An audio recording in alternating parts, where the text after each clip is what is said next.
Room for one more. Elvin Schwartz. A man named Joseph Blackwell came to Philadelphia on a business trip. He stayed with friends in the big house they owned outside the city. That night, they had a good time visiting.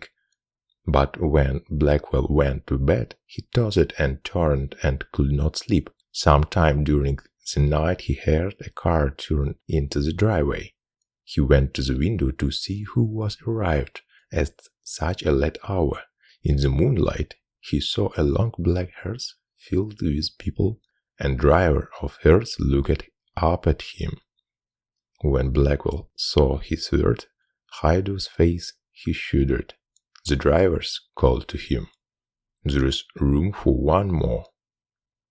Then he waited for a minute or two, and then he drove off. In the morning, Blackwell told his friends what had happened. "You were dreaming," they said. "I must have been," he said, "but it did not seem like a dream." After breakfast, he went into Philadelphia. He spent the day high above the city in one of the new office buildings there. Later in the afternoon, he was waiting for an elevator to take his back down the street. But when it arrived, it was very crowded. One of the passengers looked at him and called. "There is room for one more," he said. It was the driver of the hearse. "No, thanks," Blackwell said. "I'll get the next one." The doors closed and the elevator started down.